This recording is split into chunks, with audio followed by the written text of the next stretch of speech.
Hi Calvary kids, my name is Mr. Derek and I'm so glad you're here to worship and learn with me today. Let me ask you something. Have you ever been late to something? Maybe a soccer practice or a dance class or a friend's birthday party? Or maybe you weren't just late, maybe you were so late you missed the thing entirely. Ugh, that's such an awful feeling, isn't it? Well, remember that feeling because in our Bible story today, we're going to learn about a time when Jesus felt that awful feeling. I hope you're ready to learn from God's Word today. I know I am. Right now, let's start off our time together by singing a worship song to God. So jump up onto your feet and let's sing this one out together.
Thank you guys for singing along with me.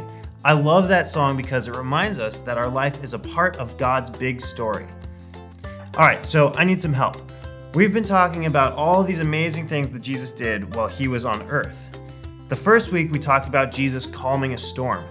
Then we talked about Jesus healing a paralyzed man. Do you remember? This man couldn't walk and Jesus forgave his sins and also healed him so he could walk.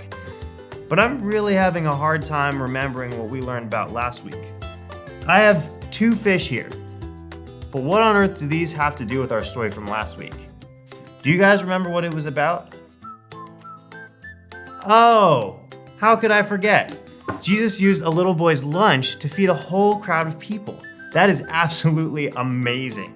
Well, I can hardly wait to see what amazing thing Jesus does this week.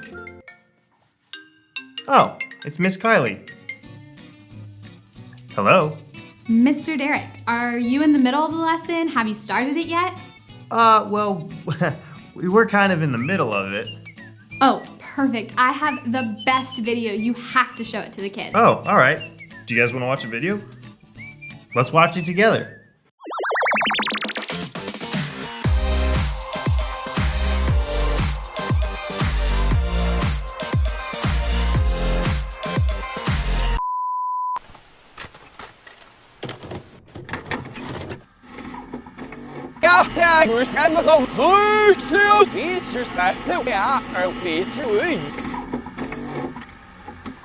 Hi guys, welcome back to Mad Science Skills, where I am going to teach you some mad science skills. Thank you! You're welcome. And guys, when I'm done with you, you are going to have so many mad science skills, you won't even know what to do with all of them, okay? Today, we are gonna make more science happen. And I'm gonna show you how to make something come to life.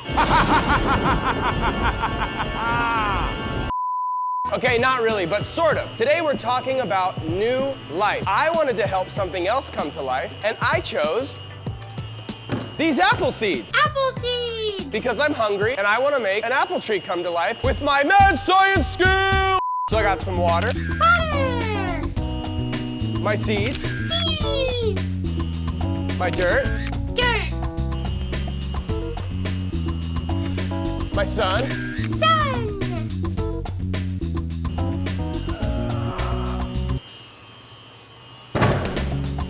This battery. Battery! In case you didn't know, apple trees take a long time to grow, like at least a couple hours, okay? So that's why we will be using this car battery to hyperdrive the process. Because as you know, with enough voltage, you can do anything. Oh, these are live. Okay, hold on 1 second. Whew. Before we do that, I just need to add some seeds and a little bit of water. And then turn our sun on, and look at that. Oh wait, I almost forgot the most important part, the battery. Now, let's proceed with our experiment. Here we go.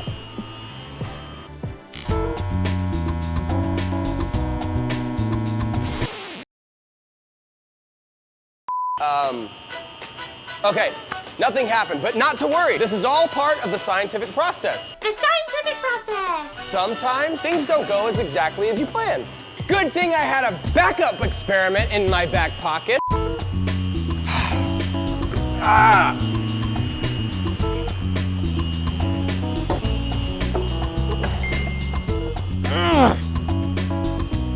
These baby gloves? Remember, only God can give people new life, but I can make this awesome new life explosion. And to do so, all I need to do is add a little chemical X, some of this blue stuff, swirl it around,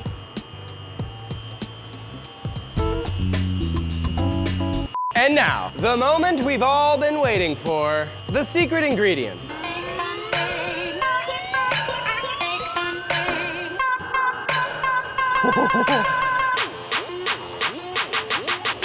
I love science. Wow. That is scary. That is scary. Wow, it's like steaming. That was awesome. Amazing, I love science. Mad science skills! Now, I'm gonna go make something else explode. This is awesome. Mad science skills! What a crazy guy. He tried to grow an apple tree with a car battery. Of course that wasn't going to work. Miss Kylie, why did we need to watch this? Well, he was trying to create new life, and I think our Bible story has something to do with that. Let's check it out. All right. Stories of the Bible. Jesus raises Lazarus from the dead. This is Jesus, Heyo! who is the Son of God and the Savior of the world. While Jesus was on earth, he taught everyone about God's love. He did many miracles and healed people of their sickness. Jesus had a friend named Lazarus who was very sick. He had two sisters named Mary That's okay. and Martha, Here you go. who sent a message to Jesus telling him, "Lord, your dear friend is very sick." So come on. But when Jesus heard about it, he said, "Lazarus' sickness will not end in death. No, it happened for the glory of God." What? So although Jesus loved Martha, Mary, and Lazarus, he stayed where he was for the next 2 days. All right, guys, let's go. Finally, he said to his disciples, "Let's go back to Judea." Are you sure?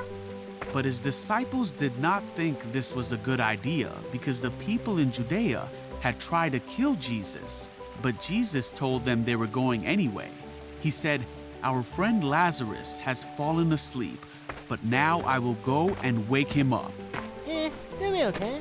The disciples thought Jesus meant Lazarus was simply sleeping. So Jesus told them plainly, "Lazarus is dead. What? And for your sakes, I'm glad I wasn't there. For now you will really believe. Come, let's go see him." Thomas said to his fellow disciples, "Let's go too and die with Jesus." When Jesus arrived at Bethany, he was told that Lazarus had already been in his grave for 4 days. Many people had come to be with Mary and Martha because their brother had died. When Martha got word that Jesus was coming, she went to meet him. Martha said to Jesus, "Lord, if only you had been here, my brother would not have died. But even now I know that God will give you whatever you ask." Jesus told her, "Your brother will rise again." "Yes," Martha said, "he will rise when everyone else rises at the last day." Jesus told her, "I am the resurrection and the life. Anyone who believes in me will live even after dying. Do you believe this, Martha?" "Yes, Lord," she told him. "I have always believed you are the Messiah, the Son of God." Then she returned to Mary. She told Mary, "The teacher is here and wants to see you." So Mary immediately went to him. When the people who were at the house consoling Mary saw her leave so hastily, they assumed she was going to Lazarus' grave to weep. Oh, let's go too. So they followed her there. When Mary arrived and saw Jesus, she said, "Lord, if only you had been here, my brother would not have died." When Jesus saw her weeping and saw the other people wailing with her, a deep anger welled up within him. "Where have you put him?" he asked them. They told him, "Lord, come and see." Then Jesus wept. The people who were standing nearby said, "See how much he loved him?" But some said, "This man healed a blind man. Couldn't he have kept Lazarus from dying?" Jesus was still angry and he arrived at the tomb. "Roll the stone aside," Jesus told them. Wait, hold on, Jesus. But Martha protested, "Lord, he has been dead for 4 days. The smell will be terrible." Jesus said, "Didn't I tell you that you would see God's glory if you believe?" Go ahead. So they rolled the stone aside. Then Jesus said, "Father, thank you for hearing me. You always hear me, but I said it out loud for the sake of all these people standing here, so they will believe you sent me." Then Jesus shouted, "Lazarus, come out!" And Lazarus came out, his hands, feet, and head wrapped in cloth. Hello? Jesus told them, "Unwrap him and let him go." Wahoo! Many of the Jews who were there believed in Jesus, for he had raised Lazarus from the dead.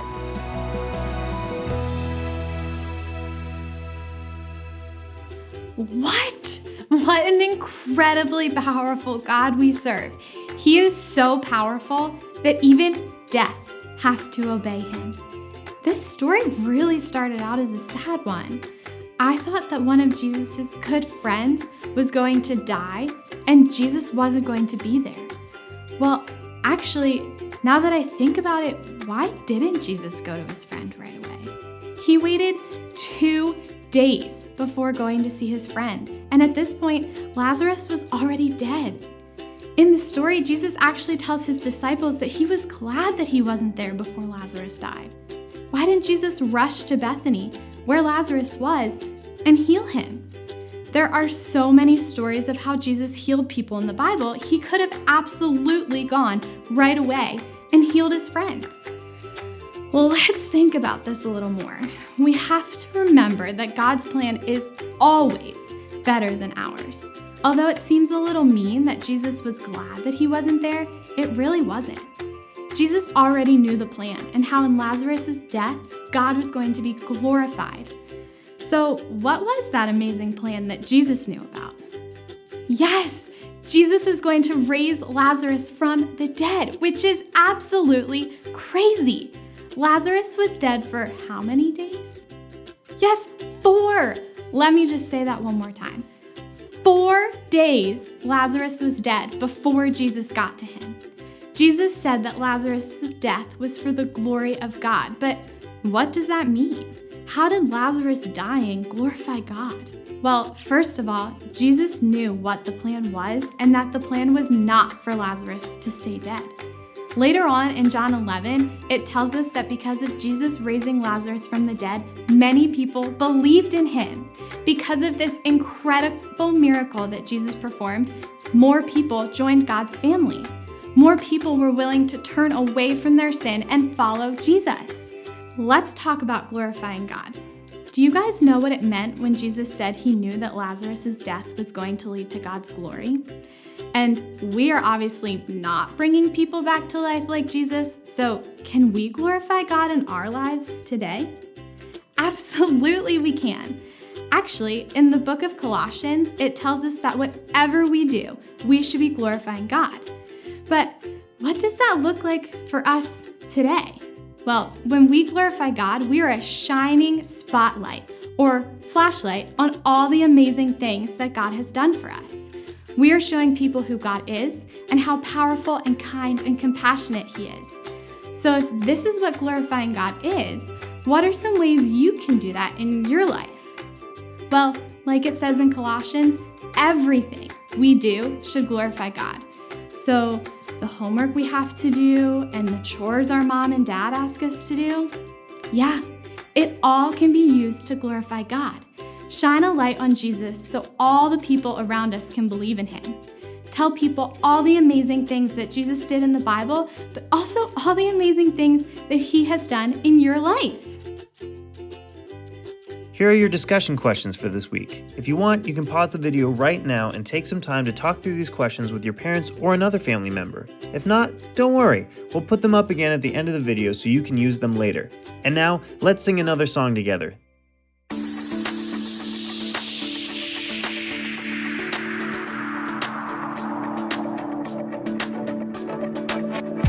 This life is a journey, a path made for me. With every step I take,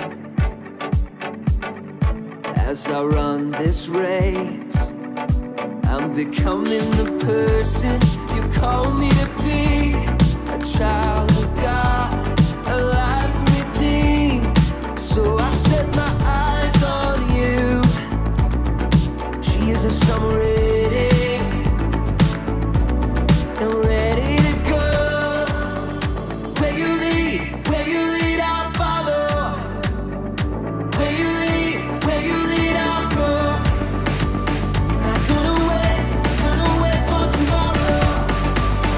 This is the journey of a lifetime.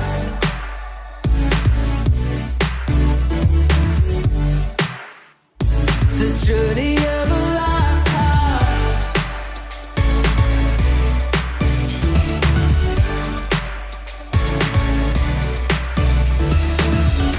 God, you already know me.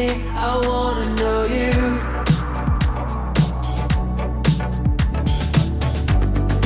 Help me grow stronger and discover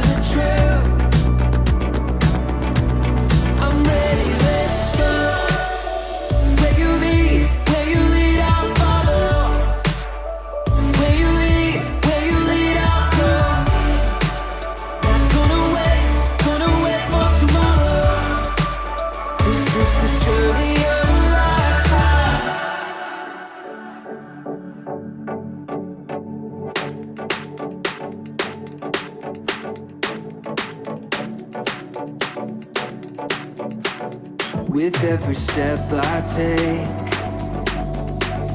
With every step I take, I'm becoming the person you call me to be. A child of God, alive and redeemed. So I set my eyes on you. Jesus, I'm ready. I'm ready. I'm ready. Let's go. Hey, hey.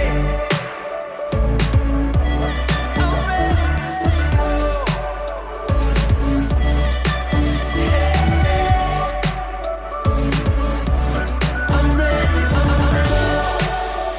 Where you lead, I'll follow. Where you lead, I'll go. Turn away for tomorrow. This is the journey of a lifetime. The journey of a lifetime. The journey of a lifetime.